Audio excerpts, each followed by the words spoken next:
He's coming out. I got him. When he stops, take him.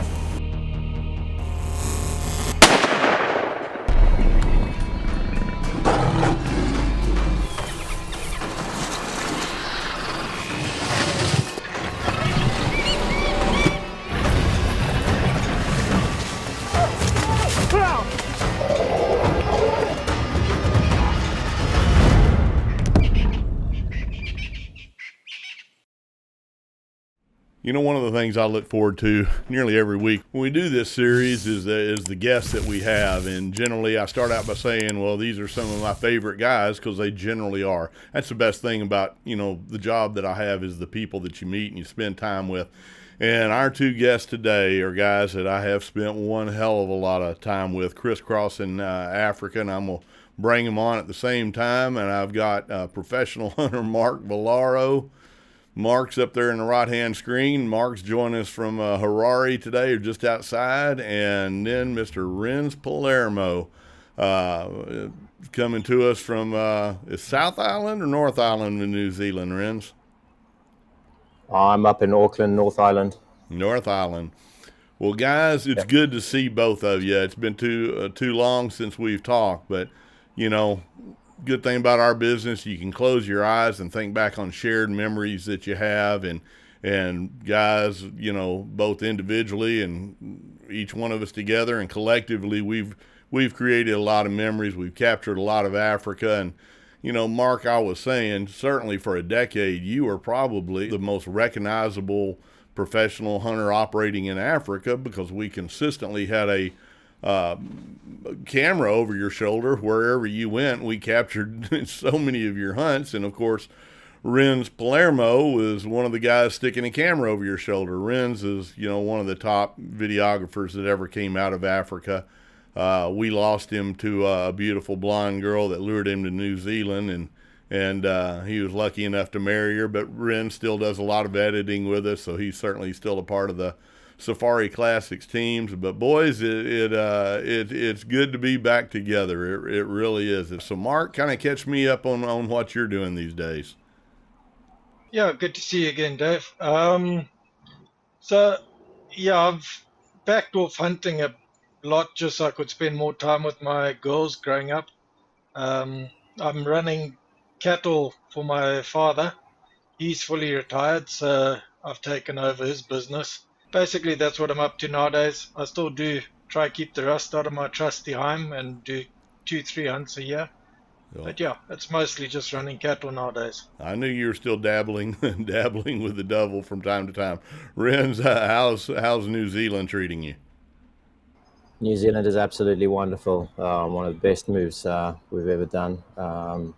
It's absolutely great environment, but definitely miss Africa and miss the filming and the hunting. Yeah. Well, we miss having you over there. You know, Mark, when I first met you, you were an Appy and mentoring under our friend Andrew Dawson with Chifuti Safaris. And you know, for people that don't really understand the process, you don't just go down there and sign up for a professional hunter's license in any country, but especially Zimbabwe. It's got one of the most stringent programs to go from an apprentice all the way to a fully, licensed professional. But talk about those Appy days. I'm sure it's just mostly drinking and dancing with the clients' wives and, that kind of stuff. Yeah, that certainly didn't happen at Chifuti, eh? Maybe some other dodgy safari companies, but yeah, so basically when you try and become a PH, I left school when I was 18, and then joined Buffalo Range to start with, and then later on went to Chifuti. But yeah, you do a year as a gopher, just a general dog's body, running around doing all sorts of little jobs here and there. Then you've got a right to learner's exam, which is 4 papers. Once you've passed that, you've got a minimum of 2 years as an Appy. We have to gain as much big game experience as possible, as well as shoot personally some big game, big 5, mostly elephant and buffalo, your most common ones. And then after that, you got to take an advanced first aid course, do a shooting exam, an oral interview, and then you go for a proficiency, which is a week-long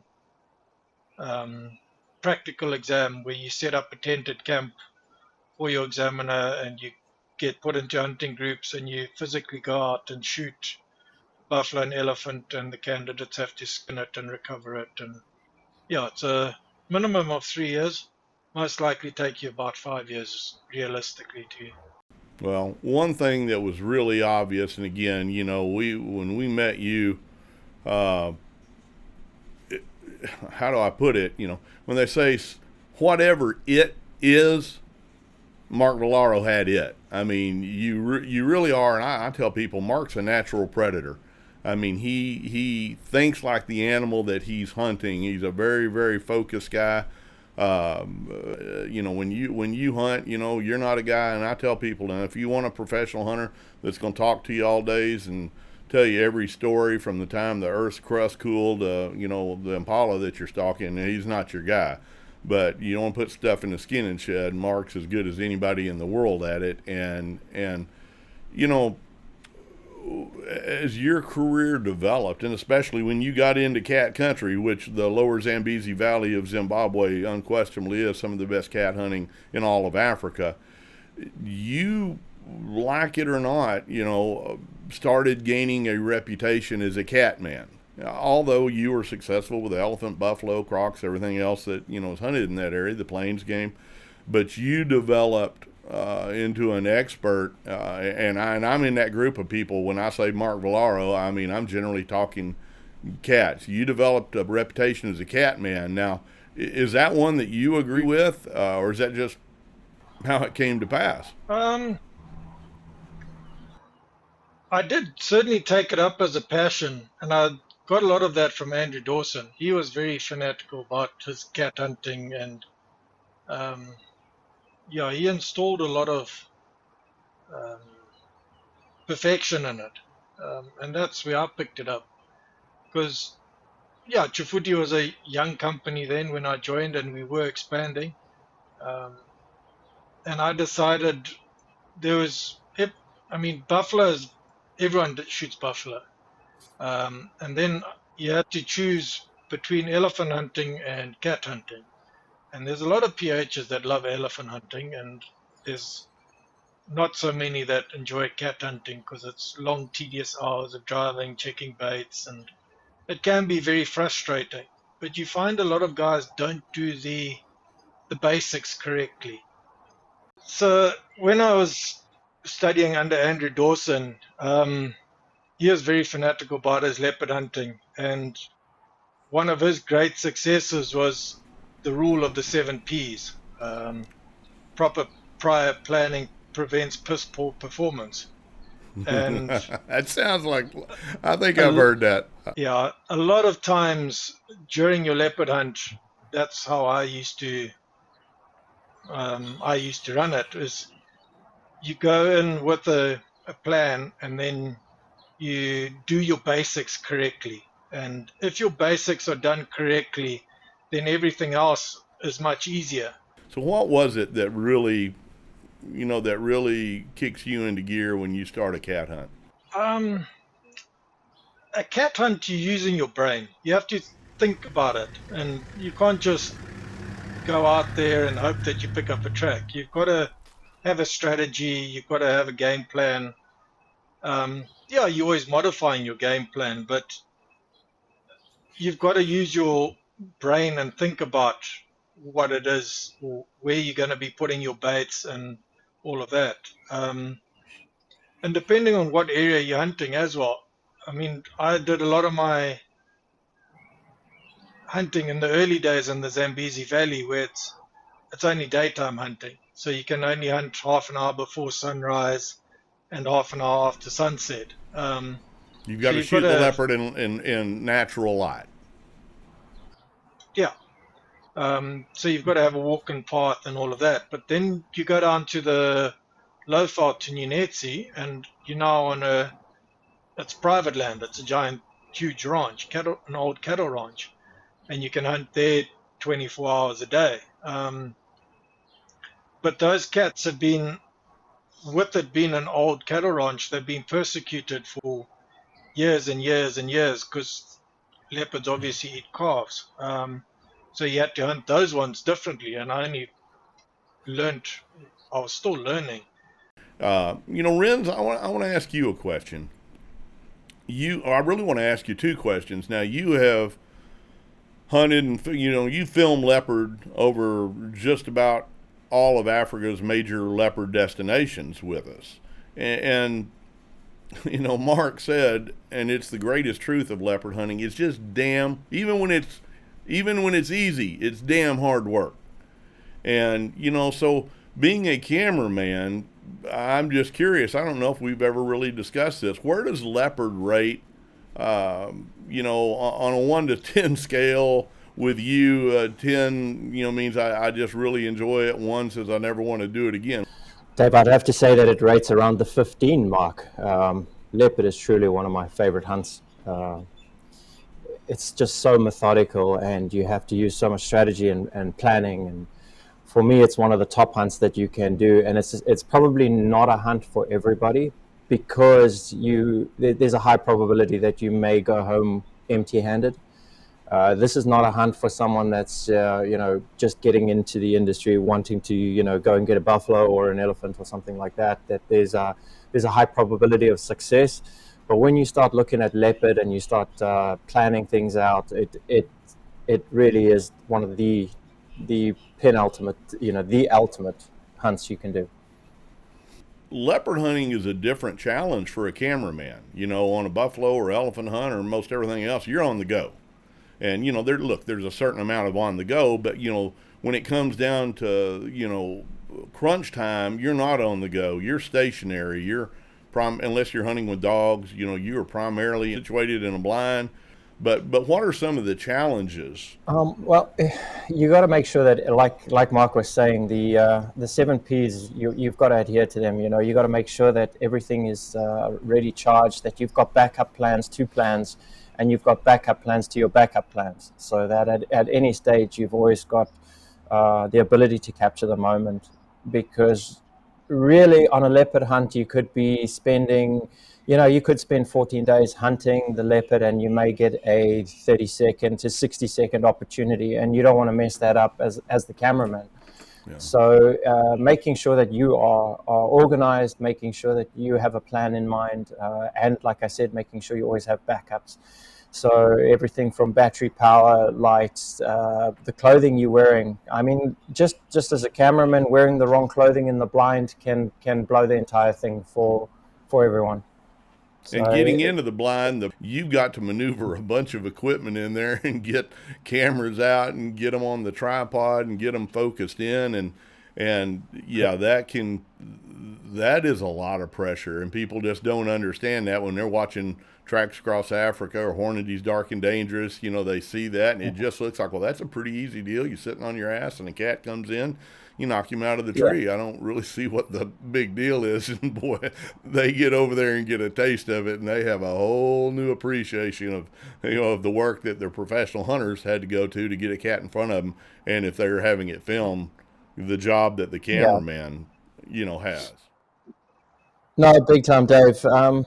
With Mark and I, we ended up hunting so much together that we would actually have dummy nights where the client was sleeping in bed and we would be out on the grass, setting up the tripods, setting up the cameras, making sure that we've got the focal lengths right, working together with the FLIRs, the signals. And so that's that kind of stuff you just don't see on the camera.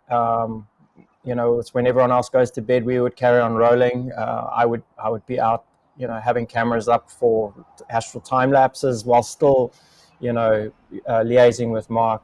Mark and I managed to build a really good personal relationship where we kind of communicated without having to communicate. And we kind of got along really well in camp, which, when you're spending hundreds of days together, it's important that you have that relationship. And when we had that relationship, we were able to bounce things off each other and be able to, I was able to ask Mark, hey, please, can you help with X, Y, and Z? And he would accommodate as much as he could obviously the hunt came first, but we really gelled together as a team, and I think that's what made me successful in being able to capture the amount of leopards that I did.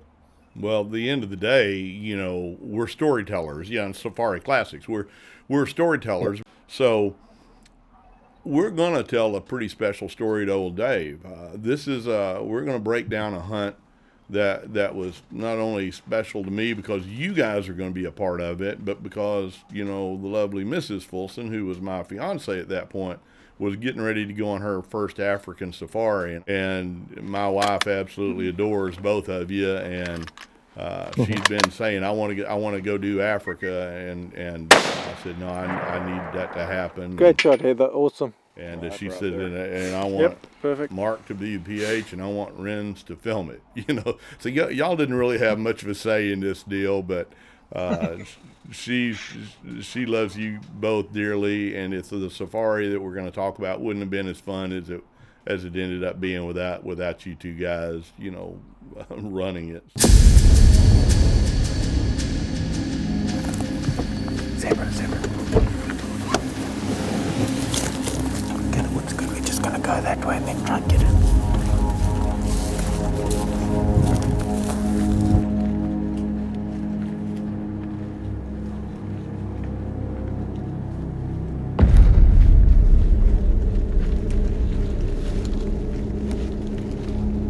Go straight through there.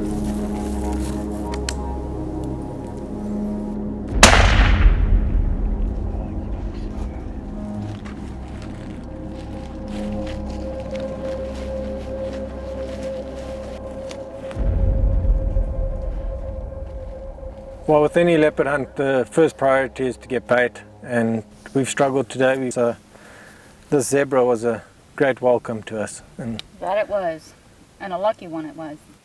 Great shooting. Well done. Thank you, sir. Appreciate it. She was kind of our official bait collector, and she did a pretty good job. I mean, on some of the bigger stuff, she shot my 375, and on the smaller stuff, she's shooting a 300. But you know, during the first 3 or 4 days, you know, Heather was doing a lot of the work with the rifle, and that allowed us to get into the baiting game.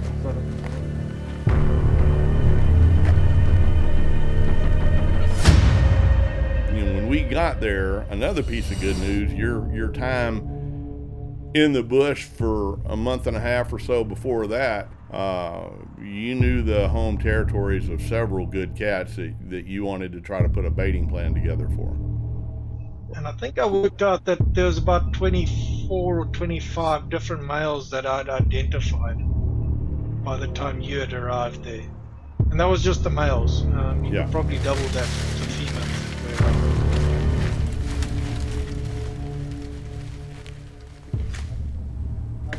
You know, Mark, your pre-scouting, you know, had got us a real head start. And we started, you know, getting hits real quickly in that hunt. I remember we had we had a couple of hits from males that you said, it's a Tom, but this is nothing to get too excited about. But you would always brush out an area anywhere under the baits because you were trying to capture an imprint.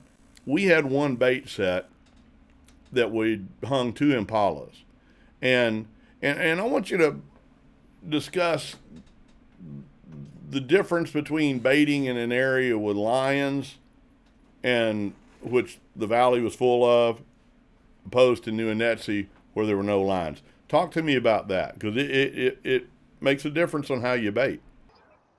With the valley, you obviously had a higher predator population there, and you had hyenas as well as lions. So you had to spend a lot more time looking for a suitable bait branch. Ideally, it would be minimum like 3 to 4 meters off the ground.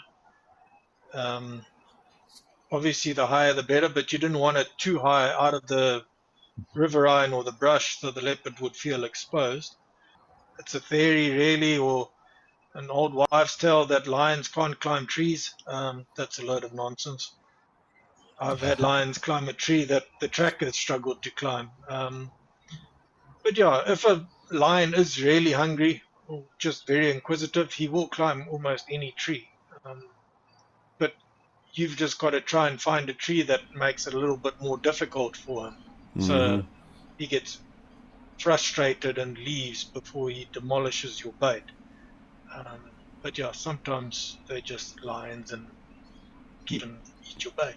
But at Nuanetsi, you're not dealing with that, you know. And when I first saw how you were hanging the baits, I said, "Man, you are hanging these baits really, really low." And you said, "No, I mean, half the baits I put up, the cats feed by standing up and grabbing it. They may hop up on a bait and hang on to it, but a big male on a lot of the baits that you put out, all he's got to do is raise up on his back feet and eat, because you're not worried about losing the meat to lion or hyenas."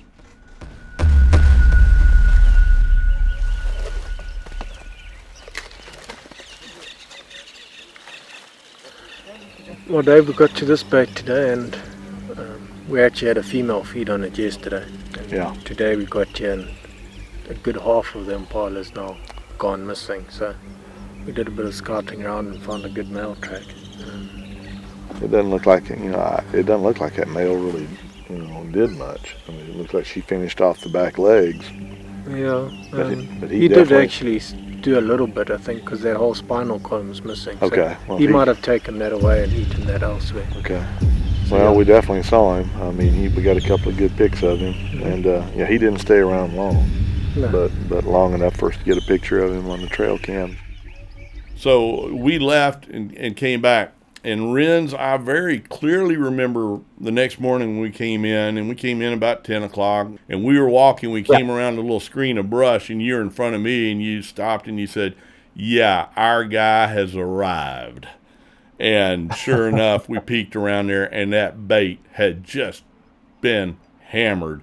And, Smashed, even before we got up there, of course, Mark's on his hands and knees, and out comes the tape, and he said, "Yeah, this is him." So that particular bait was on a small little tributary. Once we discovered that the male had fed, I tested the wind direction, and it was blowing basically out the south, if I remember correctly. So it was blowing basically down the stream. And I found a suitable spot. I'm guessing it was about 70 yards back, if I remember correctly. It was sort of behind a thorn tree, which provided a bit of cover and shelter for us, and we could blend the blind in quite nicely there. So I just started using those pop-up blinds, which were actually very nice and easy, very quiet. With it being on the tributary, we just shot basically straight up the tributary. We didn't need to cut a shooting lane. So yeah, it was all very simple and easy to build the first blind anyway. Well, Renz was in there. He was setting up cameras, said, "Nah, it'll be sweet." Your team was, clearing out a path. I mean, I think everybody felt really good. And just about the time we were packing up, putting stuff back in the truck, the wind, a big storm, we knew a storm was coming, and it blew in, and it, instead of blowing down the tributary, it could not have blown any more directly from the blind to the bait. Now, Mark, a lot of people say, don't worry about a leopard's nose. You don't really believe that. You put more credence in their sense of smell than most PHs do, I think. Yeah, Dave. It's a wild animal. It's got to have a sense of smell, and those ranch cats as well. They know what a human is. They're not a stupid animal. And yeah, I believe that those older cats, like that one, he's been around many years. He knows exactly what's happening, and he knows what a human is. So, yeah, he rocks up to a bait which he hasn't killed. So he's already a little bit nervous. And then suddenly you throw in a bit of extra human scent. And he's definitely going to smell that. There's no doubt about it. Definitely one scent of a leopard that isn't the greatest, but it's it's adequate to ruin a hunt, which is exactly what you said. And I mean, we were all frustrated because we were probably done with the building of the blind, sometime around noon, and our plan was to slip in there that afternoon because these leopards, both the male and the female, had come in pretty early. Usually the female would come in, feed first, then the male would come in. But you just said, Dave, I do not want to take a chance on boogering this thing up. And I said, well, what do we do? And you were looking around and you said the ground cover in the direction we need to go to is not good. And then you looked up. And Renz and I immediately followed your gaze, and you said, we're going to shoot him from there. And what your plan was to build a machan or a tree stand. Renz, had you ever, we looked at it, and I mean, I bought the plan entirely. Said there's just not a good spot for a ground blind over there, but that tree's got a ton of leaves in it and stuff. And you said, yeah, I got the gear to build it, and you built one of the damnedest little tree platforms I'd ever seen. Renz, had you ever filmed a leopard kill out of a tree? Yeah, Mark and I had managed to do a couple of leopard in the trees. We've had to go to the trees a couple of times, especially in Nuanetsi. You can't do it in the valley or anything like that just because you can't be out at night. But Nuanetsi gave us the opportunity to get into the trees. Yeah. We climbed up in there, and I remember Renz was telling the guys at camp, he said, well, the first thing that happened, Dave and I remained on high alert throughout the whole time. Mark immediately went to sleep and started snoring and stuff, and it was hot and it was early, and I mean, we're all sleep deprived, and it started getting leopard time, and everybody came online and kind of woke up and got the sleep out of your eyes, and I got on the rifle. You were sitting back there. Guys, I'll remember like it was yesterday, I saw Mark look through there for the 500th time, and he said, guys, he's behind the tree to the left.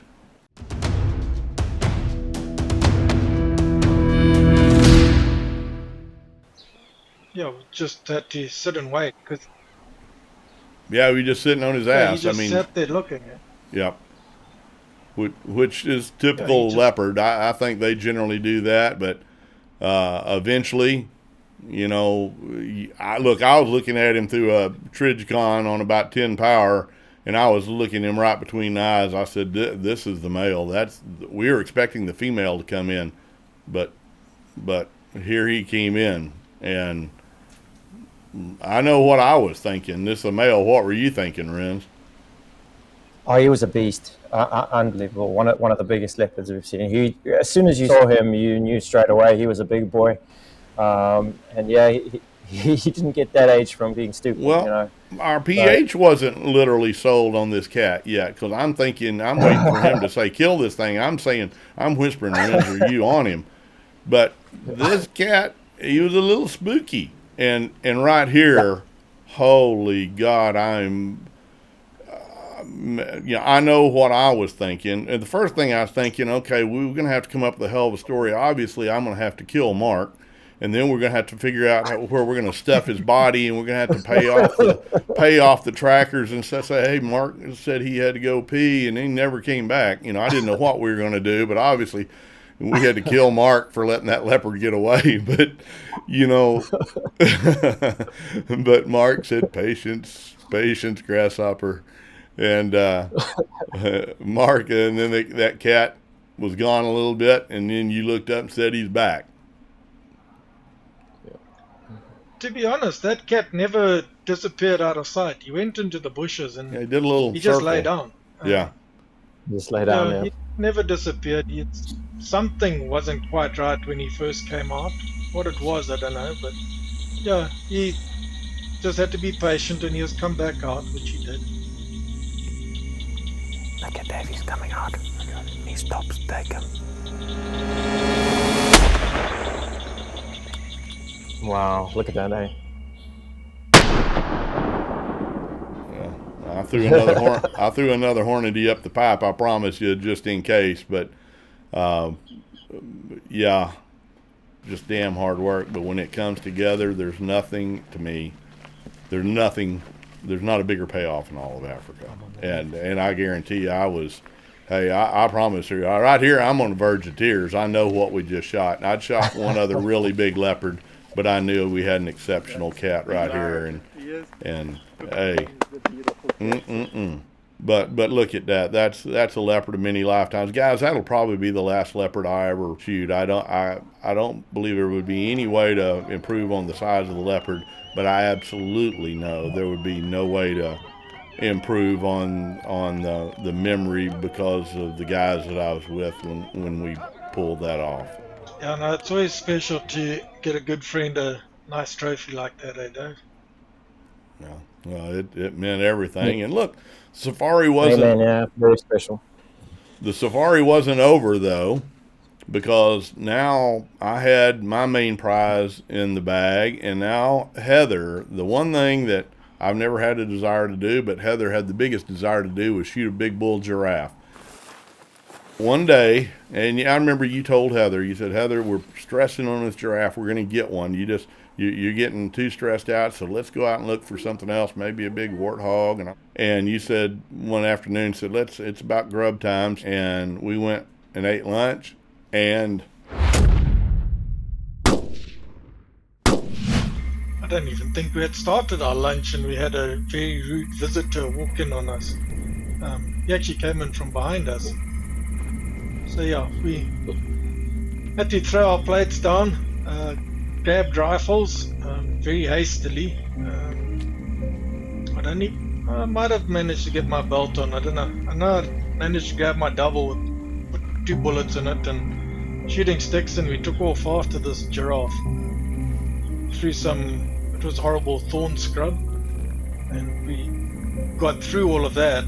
Once we got out of that, it then became quite open. It was almost like it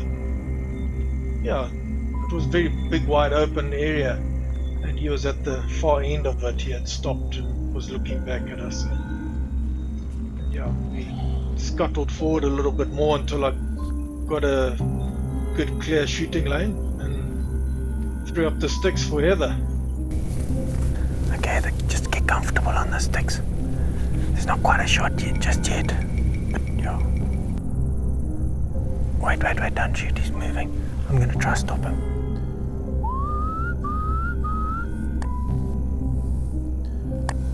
Bah, bah.